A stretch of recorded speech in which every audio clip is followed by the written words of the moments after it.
Então, pessoal, vimos aí o caso no qual o juiz, analisando a petição inicial, ele concede a liminar possessória. Vamos agora ver o caso contrário, a hipótese contrária, que é a parte final do 562, não é isso? Vamos ler o 562 de novo. Estando a petição inicial devidamente instruída, a petição inicial que está no 561, né? O juiz deferirá, sem ouvir o réu, inaudita altera partes.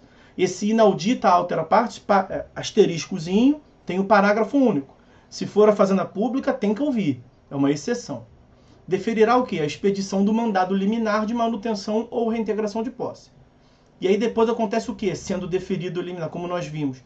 Vai citar o réu para contestar e segue o procedimento comum. Até aqui nós fomos. Mas esse 562 tem uma segunda parte, que é que nós vamos passar a ver agora. Ó, aspas, copio e colo, fecha aspas. Segunda parte do 562 vamos analisar de modo separado. Caso contrário o quê? Se a primeira parte era o deferimento da liminar, caso contrário é o não deferimento.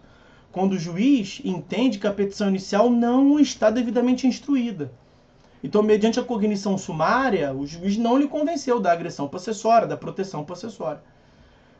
O que o juiz fará? O juiz determinará que o autor justifique previamente o alegado, citando-se o réu para comparecer à audiência que for designada. Então, veja, muda a consequência, o andamento do procedimento. Primeiro, porque ele não concedeu a liminar. Segundo, porque o réu não vai ser citado para contestar e segue pelo procedimento comum.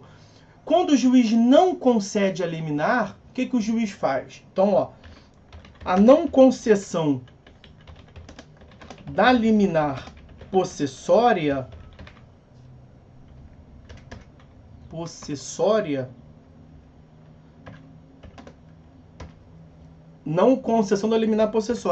vai resultar em quê? Na designação de audiência de justificação. Veja a parte final ali. Na primeira parte ele desse item segundo, caso contrário, determinará que o autor justifique. O autor vai justificar. E vai justificar onde? Olha a parte final. Vai citar o réu para comparecer à audiência que for designada. Então, quando ele não concede a liminar possessória, ele, juiz, designa uma audiência de justificação. E nessa audiência de justificação, ele vai permitir que o autor produza provas orais para demonstrar a necessidade de proteção possessória. Vejam, a liminar possessória que nós analisamos ainda agora, ela é concedida com base em cognição sumária mediante prova documental pré-constituída.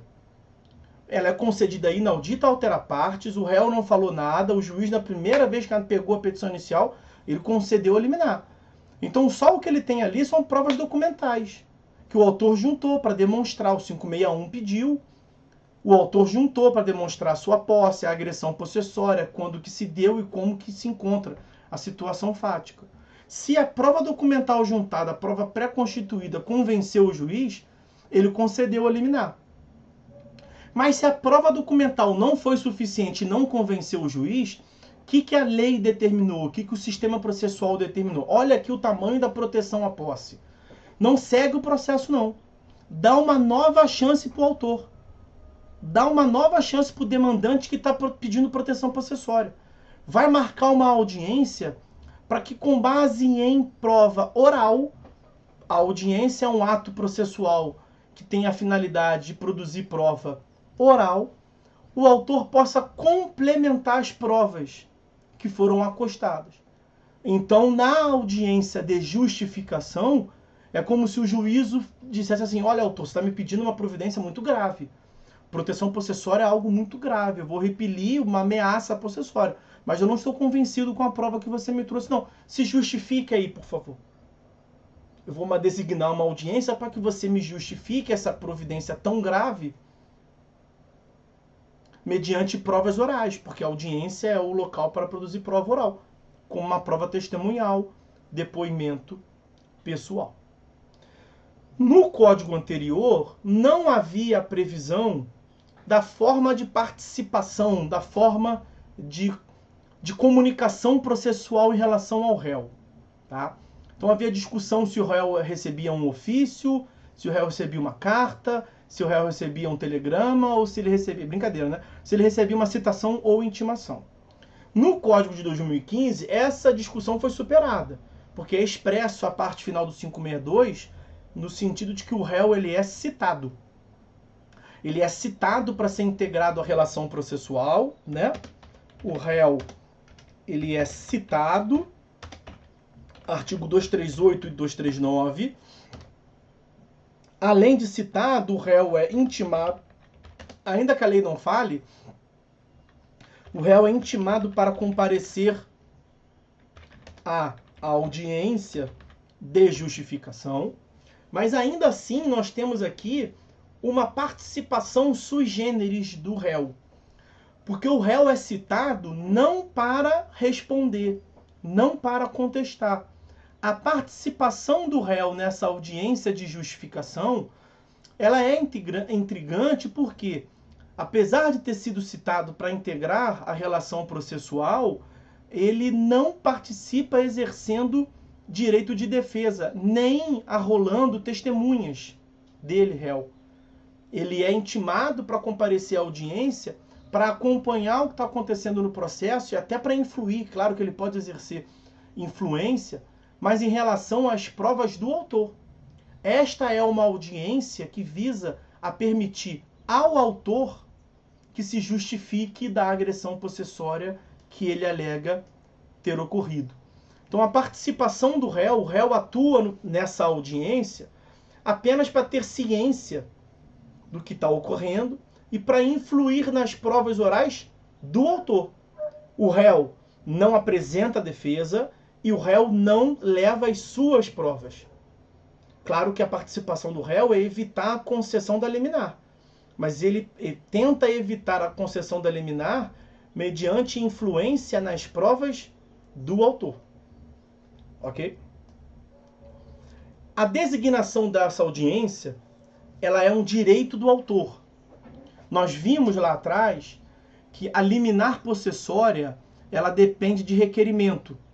Prevalece na doutrina que a liminar possessória depende de requerimento da parte. Mas, uma vez que a parte autora tenha pedido a liminar possessória e o juiz não tenha se convencido, o autor não precisa ter pedido essa audiência de justificação. Olha, excelência, eu quero a liminar, mas se eu não levar, eu quero que marque a audiência. Já é uma consequência direta, que já está previsto diretamente em lei. Então é um dever do juiz marcar essa audiência quando não ficar convencido o juiz das provas juntadas pelo autor na petição inicial. Ok? Bom, nas demandas, outra consideração, nas demandas possessórias em face da fazenda pública, na qual a fazenda pública ela é demandada, como nós vimos lá do parágrafo único do 562, que a participação que é oitiva da fazenda pública, ela é obrigatória, quer dizer, que é proibida a concessão de liminar em face da fazenda pública, inaudita a altera parte. Então a designação dessa audiência, quando a fazenda pública ela é a demandada, ela não faz sentido. Porque a fazenda pública ela tem que ser ouvida mesmo pelo órgão, pelo seu representante. Tá? Não, assim, ela não chega a ser proibida. Dependendo da situação fática, o juiz pode até designar, se for uma causa muito complexa, mas em geral a fazenda pública se manifesta por escrito nos autos. Em que pese o autor poder justificar, isso não retira a possibilidade da fazenda pública se manifestar por escrito. Isso que eu estou dizendo. E aí é o seguinte, o juiz designou essa audiência de justificação. Né? Ele vai fazer uma nova análise, portanto, claro, com a prova documental que ele recebeu com a petição inicial lá atrás e agora também acrescido das provas orais que foram colacionadas, que foram produzidas na audiência. E ele vai fazer uma nova análise, se agora ele concede a liminar possessória ou não, se agora ficou demonstrado ou não a proteção possessória. E aí vejam 563. Óbvio. Se o juiz considerar suficiente a justificação, ele fará desde logo expedir o mandado de manutenção ou de reintegração de posse. E essa decisão do juiz, que se pronuncia sobre a concessão depois da audiência de justificação da liminar possessória ou não, ela é o marco temporal para fins de contestação do réu. Porque aqui, nesse caso, o réu já foi citado. Lembrem-se que o réu foi citado para comparecer a essa audiência de justificação e não para contestar. Então, o prazo para o réu contestar não pode ser a citação. Não faria sentido. A citação, na hipótese em que o juiz designa a audiência de justificação, a citação é para o réu comparecer a essa audiência. E o réu pode contestar?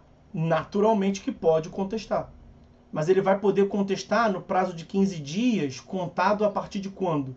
Contado da decisão que fixa esse, que se pronuncia a respeito da decisão da medida liminar após a audiência de justificação. Aonde se encontra isso?